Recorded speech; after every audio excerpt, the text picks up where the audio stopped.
What's up, guys? We got some modern dating, relationships, and equality bullshit pushed by society. So let's get into it. When you proposed, why is a woman saying, when are we going to make this official? A man, a true man, should be saying, I don't want you dating other men. We're together now. I don't want you being like, roaming, living somewhere else. You should be living with me. Let's get married. Instead, they're like, oh, I'm not ready. Oh my God, there's too much pressure. Oh, there's too much commitment. Are you a man, or are you like, what's wrong with you? Like, man up. What are you scared of pressure for? You should be embracing pressure. You should be embracing responsibility. You should be doing everything you can to do that. Instead, they run away from commitment, pressure, and responsibility. How are you going to become a man without those things? You're going to stay a boy. I'm such a bitch to. Oh my God, who the hell cares? Yeah, she's way out there in left field. I mean, a woman demanding a man to propose or commit. That's usually what happens when a man enters into a relationship with a woman. He expects her to be faithful and loyal as he does. But I mean, look, marriage in the West is just a death trap for men. Family courts just don't favor women. They annihilate men financially and emotionally.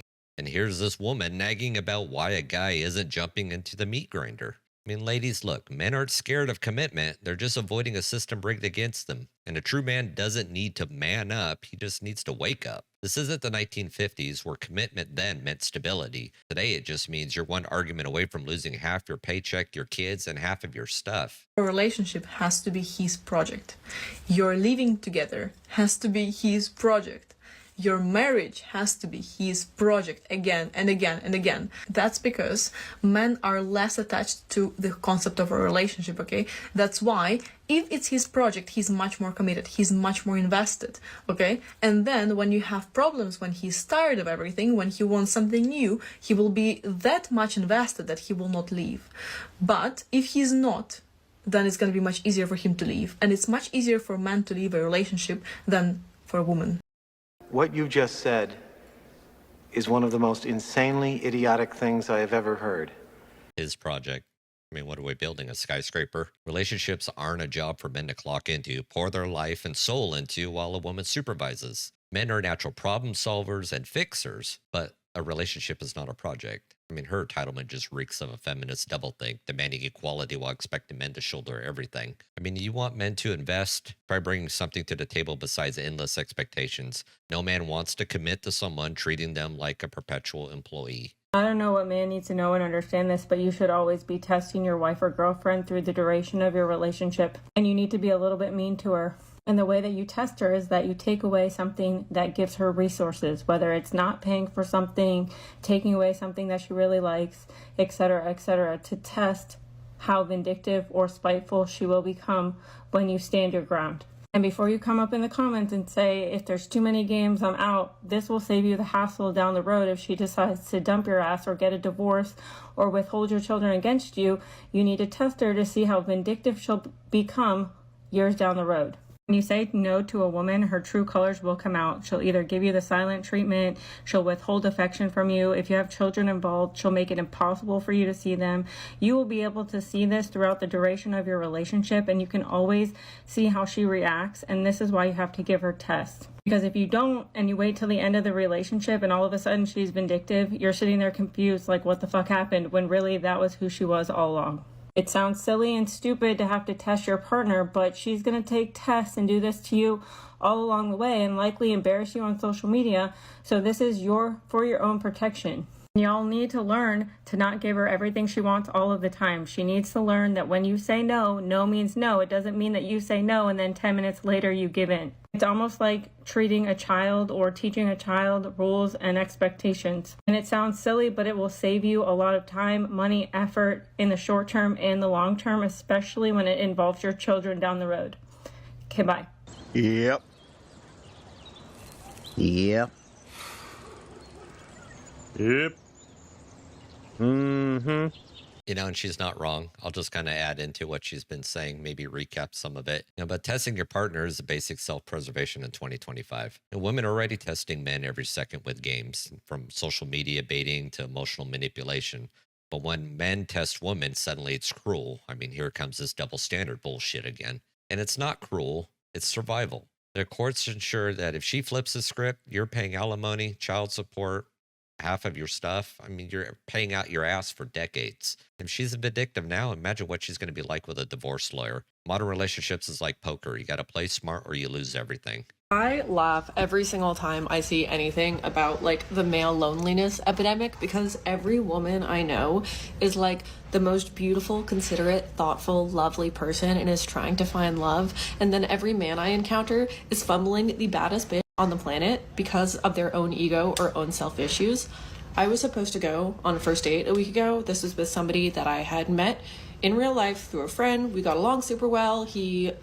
Honestly, he was doing everything right leading up to the date. He was like calling me and texting me and being really sweet, and even like texting our mutual friend and being like, oh, like, what does Tanya like? And he was doing great. However, we were supposed to go out Saturday during the day. On Friday night, we were on the phone just chatting, and he asked me to send him my location, and I said no. I was like, you don't need to know my address. We've only met once. Like, I don't know you like that. I told you my neighborhood if you're trying to figure out how far you are from me. That's all you really need to know. You're a damaged goods lady.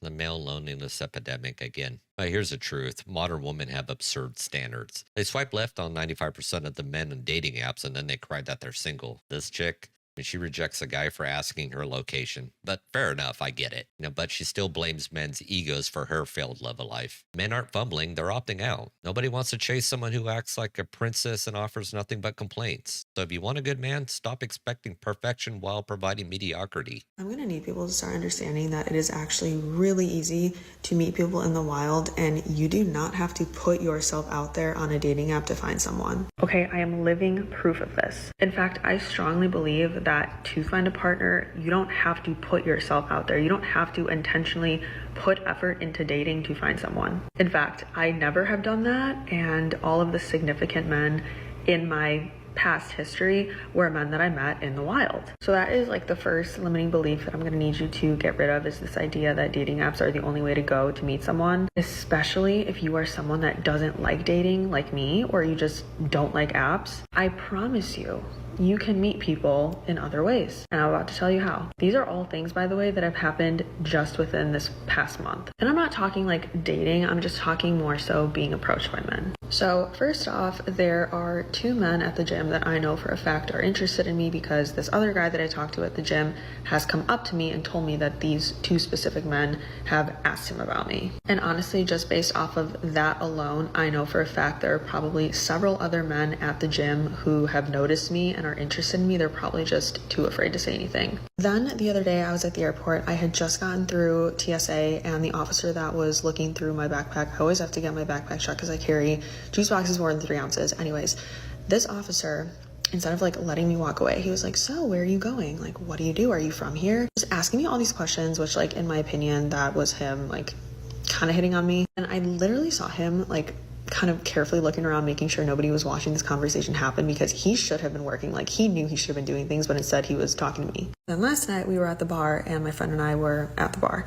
and this guy was next to me, and all of a sudden he goes, oh, I really like your phone case. And then from there he like went and introduced himself, and we started talking about like where we were from and stuff. Okay, so all of this was just within the past 4 weeks. Prior to this, I met 3 men simply through my apartment complex, 2 of which saw me because I always go on daily walks, so they had seen me several times. The other one I literally met in my parking lot as I was pulling out. And then another significant man in my life I met at a bar while I was in Austin. So I guess my point in this is that there are people all around you. There are so many ways that you can't even imagine that you can meet people. And I have to say too, my life has just become so much more fun now that I'm not focused on like finding a partner anymore, that I'm not focused on dating and putting myself out there. Now that I'm just living my life and having fun and like truly embodying happiness, I feel like I have just become a magnet. And it's not even on purpose. Like, I'm being so honest. Like, it's not that I'm like doing anything on purpose. I'm not trying to brag here. Like, I'm just trying to show that when you are living your life and you're just like focused on yourself and your happiness, people are going to be attracted to that. So if you're someone like me and you hate dating apps, you don't want to necessarily like actively date to find someone, you don't have to. And I hate that there's this narrative saying that that's the only way to meet someone, because it's definitely not. So please do not do things that you don't want to do because other people gaslight you into doing it or make you feel guilty that you don't like doing it. Because I always fell into that trap. I would download dating apps without even wanting to, and then I was like, why am I doing this? Just do what feels best for you, and I promise you everything is going to play out perfectly. Jesus, this woman's delusion so far out in left field. She's out in the damn parking lot. That's what she says. You don't need to date to find someone. I mean, you're not a magnet. You're just in the 10% of women that men find approachable. And you know it. You love the validation. You love the damn attention. You know, basically, she's talking about what the men at the gym, the way she comes off, it's like they're desperate. The TSA guy, I guarantee he was really just doing his job, asking the questions. Because I get it all the time whenever I travel abroad. I get pulled off to the side and asked 900 questions. I don't think anybody's hitting on me, but she acts like he's risking his job. But her strategy works because men are starving for options while women hoard attention. And as for this happiness attracts people line, it's not the happiness. It's you walking around in tight yoga pants, shaking your ass around people. So quit pretending your passive existence is a universal dating hack, because most men get ignored unless they grind for years and they might get a glance. Well, guys, as always, modern dating is a rigged game where the men lose by default. Feminism, bias courts, and entitlement have poisoned relationships. So, guys, protect yourselves, learn the laws, test your partner's character, and don't settle for someone who's draining your energy. And if dating here is broken, grab your passport and look abroad. You'll find a lot better quality of women if you get out of Western society and get into the smaller towns, not in the big capital cities. The key to happiness is rejecting this madness, just reclaiming your power. Well, guys, that's the end of the video here today. If you like what you've seen, hit that like button, share, subscribe, all that fun stuff. Drop me a comment down below on what you think, and I will catch you on the next one. Peace.